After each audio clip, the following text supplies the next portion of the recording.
hoitojen aikaa elettiin aina jotain uutta, että oli joku uusi lääke ja uusi toivo ja onnistuminen ja epäonnistuminen ja oli semmoista niin kuin aktiivista muutosta koko ajan.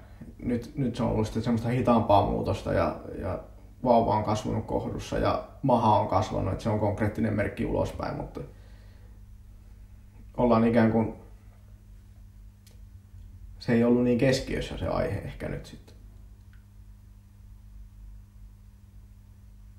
Mutta innolla kyllä varmaan odotetaan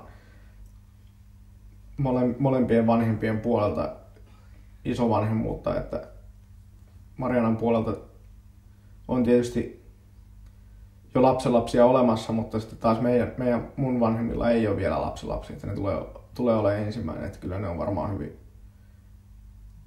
onnellisia ja tyytyväisiä sitten, kun ne ensimmäisen kerran näkee pienet kädet ja varpaat ja muut.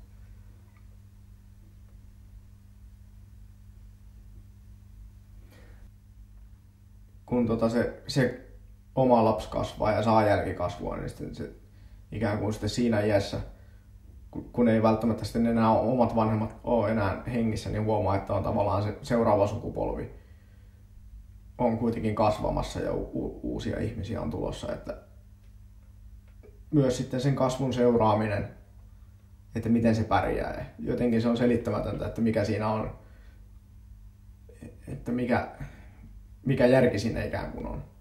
Mutta kyllä se vaan jotenkin tuntuu hyvältä.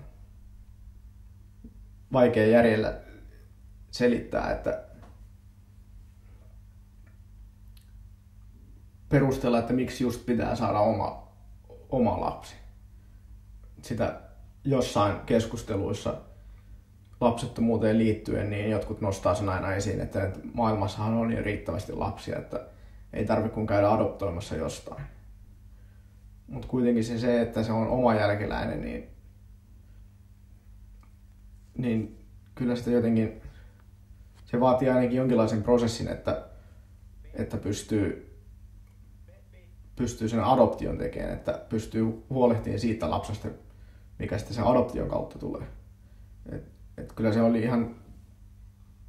olisi ollut ihan, kyllä me sitäkin keskustelua alustavasti käytiin siinä jossain vaiheessa, että jos me ei onnistutakaan, että mitä sitten tehdään, mutta sitä ajatusketjua ei käyty sen pidemmälle sitten, että kyllä se oli ihan ensisijainen tavoite, että se on meidän geenien ilmentymä, että minkälainen ihminen sitä tulee, kun meistä otetaan puolikkaat ja yhdistetään ne.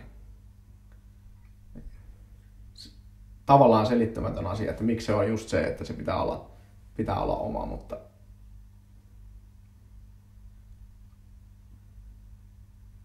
se vaan tuntui luontevalta.